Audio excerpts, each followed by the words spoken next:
Shout out to Paul Moore for the 12 months of being a Gormy Legion member. What if I told you there's a club in Germany that produces absolute class managers? What if I told you they've done it again? Bo Henriksen is the manager currently at FSV Mainz in the Bundesliga. He has them currently in the top 4. And going into this season, to be completely honest, absolutely no one saw that coming. But thanks to the way that Bo Henriksen has his side play, they are finding ways to be the little engine that could. The ultimate underdog in the Bundesliga this season. So in today's Tactical Masterclass, we will be breaking down Bo Henriksen's tactics and philosophies, as well as kind of my own tactic adapted from his system. We are going to get right into things. So essentially how he sets up is kind of like a 3-4-2-1. However, the 10s kind of are like inside forwards. However, in Football Manager, it's kind of hard to get the inside forwards to be this inside because this is kind of where they end up being.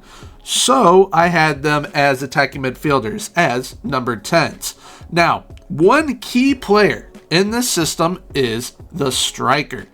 Burkhardt is unbelievable. He is also kind of like a target man. I will have him as an advanced forward though, but they distribute the ball along a little over 60% of the time. So Zentner will be distributing to Burkhardt, and then Burkhardt plays it off to either Jae-sung or to Nebel, or to kind of anyone that is in his vicinity at the time. But another thing that is quite unique and that I absolutely love about his system is the interchangeability and the versatility of 4 different areas of the side. And it is right here. So technically 4 roles. Jae-sung and Maloney, as well as Nebel and Amiri, they all like to interchange. So they can kind of end up being wherever they need to be at the time. And it ends up working. They do like to play through the middle, but they also play out from the back. So it kind of works out a lot of the time. And with the wingbacks, they do create a lot of opportunities. However, one of the wingbacks is more attacking than the other wingback. And the more attacking wingback majority of the time is on the right-hand side, whereas the one on the left-hand side is more supportive, whether that be in attack or in defense. Because in defense, sometimes they will go into a back 4. Because Hancha Olsen right here, he will be a wide center back. So he will be going out wide. Jens will come here, Leish will come here, and Katsi will come down here. And they can create a back 4 in reality. It's kind of hard to replicate that within FM, as well as sometimes it's not just a back 4, they then go into a back 5, and Amiri will come down as well. Well, like a Maloney or someone else will be pushing up in the attack. Like I said, very versatile, very kind of fluid and interchanging with the roles. And in the end, with this sort of system, it makes it kind of unpredictable, which is what I absolutely love about it. They can't really prepare for what is going to be thrown at them because the players are always adapting on the fly. And one thing that I absolutely love as well is, just for example, I have plugged in 2 opponents right here, one on Amiri, one on Maloney. Say we have this opponent tracking this way, this opponent tracking this way. Amiri is going to be following 11, Maloney will be following 12. But then as soon as 11 gets here and 12 goes here, they then start tracking those new players. So 12 starts going this way, Amiri's tracking this guy, 11's going this way, Maloney's tracking this guy. And it's because they man mark, and they are very, very good at it. They have one of the best performing defenses in the Bundesliga, and I wanted to make sure that I am trying to recreate that in the system, and we did it spectacularly. But real quickly, in attack, how exactly does this end up looking for them? So we've got Burkhardt. He will be crashing the box. You got Nebel and Jae-sung coming up here as well. You will have Maloney and Amiri. They're going to be like defensive midfielders, and they will crash the box if they have the opportunity to do so. Kasi and Vidmer, they will be supplying the width and creativity. So Jae-sung and Nebel will be crashing the box as well. Playing like inside forwards, Amiri and Maloney here. And then Jens, Leish, as well as Olsen. They are going to be serving as kind of like a defensive pin for them, to where they know that, all right, we have players back, we're going to be okay if we're getting countered, because a huge part of this system, and the system that I kind of choose to recreate was sort of the more aggressive counter-attacking version that he does choose to implement at Mainz. So when it comes to how the tactic performed in FM, how did it do? It finished third in the Bundesliga, which is currently where they sit in reality. They finished on 68 points, 2 points shy of RB Leipzig. Bayern Munich ran away with the league and unfortunately got knocked out in the DFB Pokal. However, my version that you will see in a few moments, that ended up doing pretty well in that competition, which we will cover once again in a few moments. But when looking at the numbers, FSV Mainz don't score a boatload of goals. They do well, but they don't score a boatload of goals. You see Bayern Munich scoring 115. Of course they are. They're Bayern Munich. But we're in fifth with only 64 goals.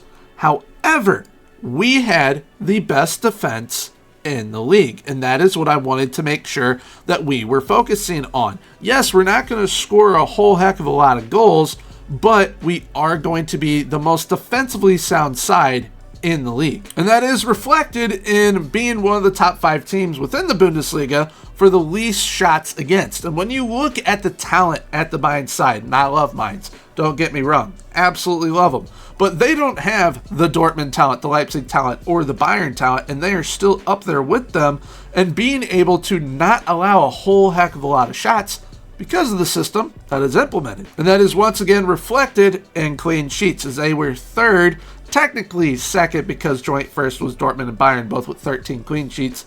Mainz had 12 clean sheets. And when looking at the player performances kind of overall here in the player overview, we only have one player really highlighted big time in one of the major categories, and that's goals, with Paul Nebel having 17 goals. But when looking at the data hub, they're almost scoring 2 goals a game. Like I said, it's not really that focused on goal scoring. They are conceding a little over a goal per game, but if you have a much better kind of talent pool at your disposal, you're not going to concede a whole heck of a lot of goals with this system. Now, when looking at the stats overall for the whole squad, you will have a majority of the goals coming from 3 players. It's going to be your 2 10s and your striker. One of the 10s, Paul Nebel, he had 18 goals.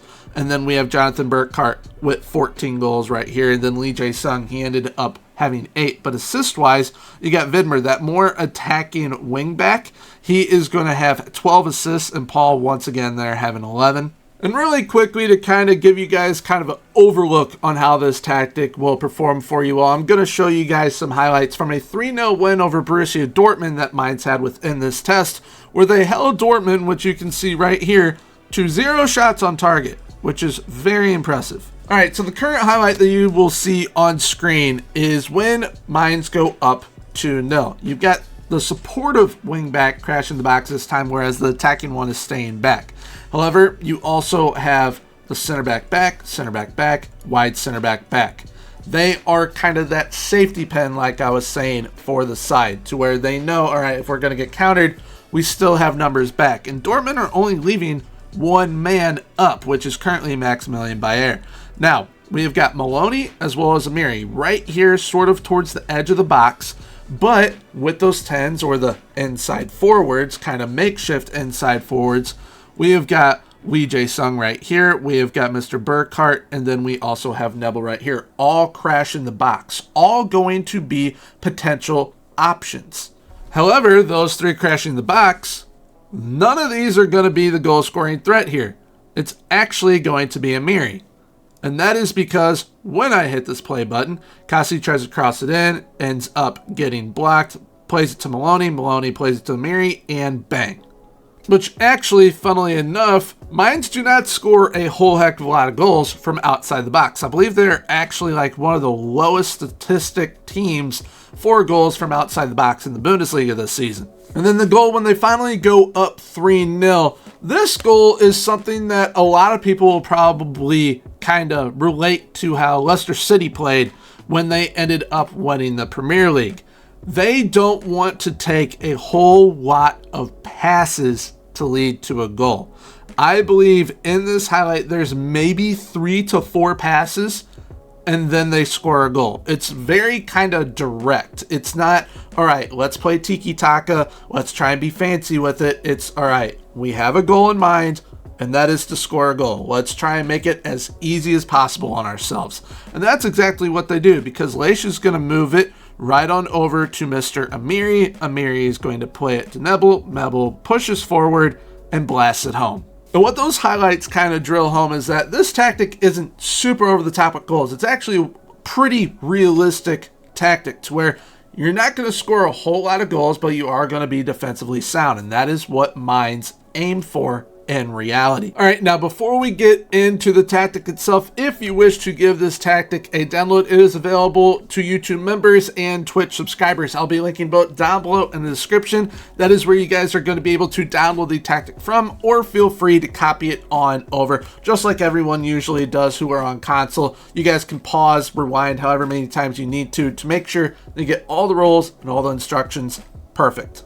However, if you do wish to join up as a YouTube member or even a Twitch sub, you do get plenty of perks, such as a Twitch sub and YouTube members only section of the Discord, where you get all of my downloads and plenty of other perks, such as blueprints for your saves to help you immortalize them, as well as give you any tips and tricks to help push forward as well. The image on screen right now that you are currently seeing is one that I've actually previously done for one of the YouTube members. So enough about that. Here we are with the tactic. It is Gormy's 3-4-2-1 Mainz oh Mein. This is the Bo Henriksen one. This is the one that is going to be as realistic as possible. So we've got an advanced forward on attack up top, 2 attack midfielders on attack as the 10s. We've got a wing back on support on the left, wing back on attack on the right.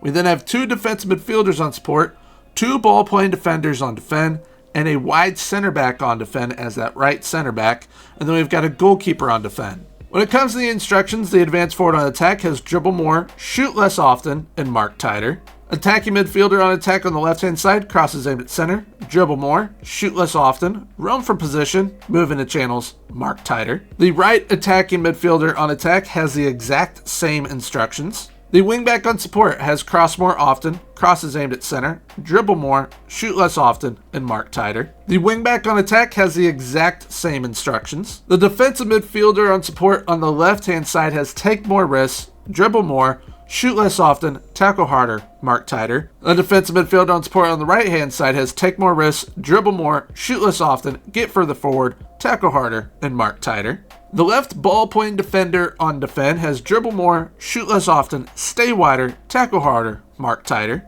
The central ball-playing defender on defend has dribble more, shoot less often, tackle harder, mark tighter. And that wide center back on defend, which is that right center back, has shoot less often, tackle harder, and mark tighter, while the goalkeeper on defend was left as is. Mentality-wise, this is played with a balanced mentality. I think that is going to help you get the best out of this system and keep it the most realistic as possible. When we are in possession, it is really, really basic. Standard attacking width, we play out from the defense, work the ball into the box with low crosses in the final third. We have standard passing directness and slightly higher tempo. When in transition, we counter press and counter, distributing quickly by taking long kicks to distributing to the striker. Now, how I do this, you have this little drop down here, distribute to area or player, which is this usual kind of graph right here. And then we just click on that, go to distribute to position, and I select the striker. So that is where you'll be distributing the ball to. And then once we are out of possession, we have a high press line of engagement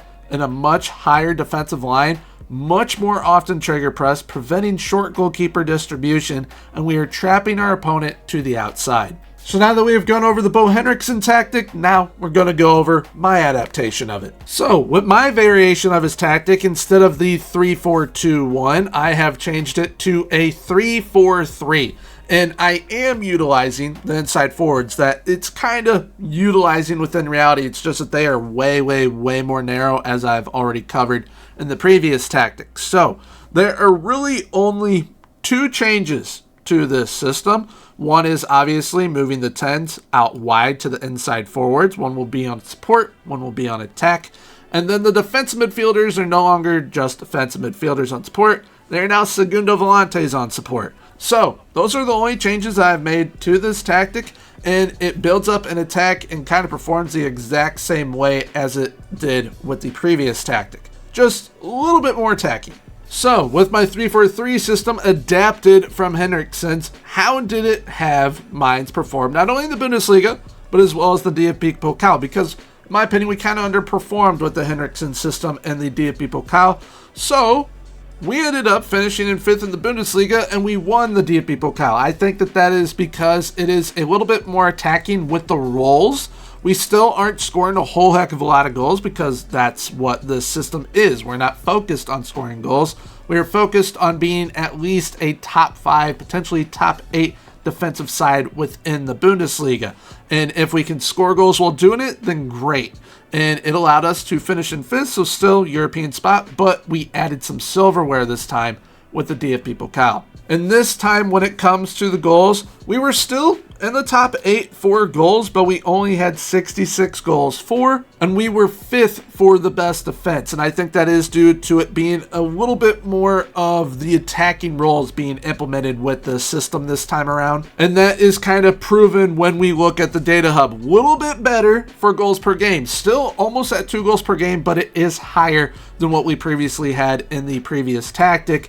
And then conceded per game, it is a little bit higher. And once again, if you have an elite defense or an elite team, these numbers are going to be drastically different. You will be probably scoring way more goals and conceding way less. But with the players that we currently have in our player pool, it is going to be a little bit more realistic. But that doesn't stop us from having a jump in goals, especially from Jonathan Burkhardt, as this time around, he had 26 goals, Lee Jae-sung had 13, and Olsen with 11. Those are mainly from set pieces. He was the wide center back. And then assist-wise, we have got 16 assists from Kasi or Kachi. I can't remember how you pronounce that one. And then Nebel, not only did he have 9 goals, but he had 10 assists. Lee Jae-sung with 10 assists, and Mwene with 10 assists as well. So our wingbacks were pretty important this time around with those assists. So this tactic is called Gormy's 3-4-3 Mainz of Moria. We once again have the advanced forward on attack up top, but we've got those inside forwards now on the wings. The left one is on attack. The right one is on support. We then have the defensive midfielders on support, changing to segundo volantes on support. Wingback on support, still on the left. Wingback on attack, still on the right. The back three is the same with the 2 ball-playing defenders and that wide center back as well. And then we've got a goalkeeper on defense still in net. So the advanced forward with the instructions has dribble more, shoot less often, roam from position, and mark tighter. Inside forward on attack, crosses aimed at center, shoot less often, mark tighter. Inside forward on support has the exact same instructions. Wing back on support has cross more often, crosses aimed at center, dribble more, shoot less often, and mark tighter, with the exact same instructions also being on the wing back on attack.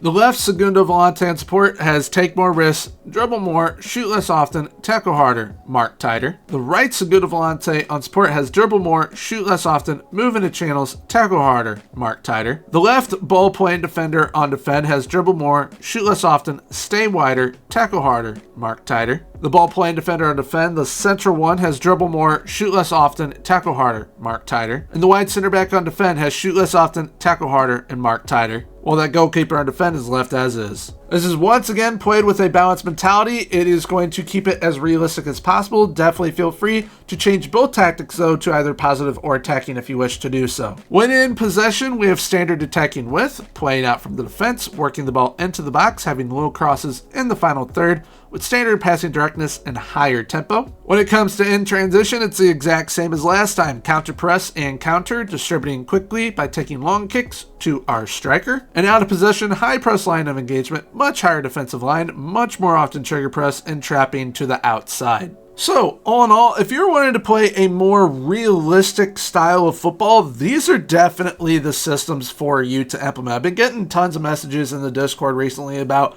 wanting to play a more realistic style, and this is definitely going to be the systems to allow you to do that. It's not super high goal scoring, but you get a great defense, and you also still will be scoring goals. If you have a more elite side, of course, you're probably going to be scoring some more goals. But this will allow you to have a pretty strong defense and a pretty balanced attack overall. So if you did enjoy this video and wish to give these tactics a go, once again, they are available for download to YouTube members or Twitch subs. I'll be linking those down below in the description if you guys wish to join those, or feel free, just copy them on over from the video, pause, rewind as much as you need to. But all in all, if you have enjoyed today's video, please feel free, leave a like, comment, and subscribe. Subscribing is 100% free, so why not hit that sub button? Right now on screen will be popping up one of my more recent Tactical Masterclass videos for you guys to give a look if you wish to do so. Well, until next time, everyone, have a good one. Bye-bye.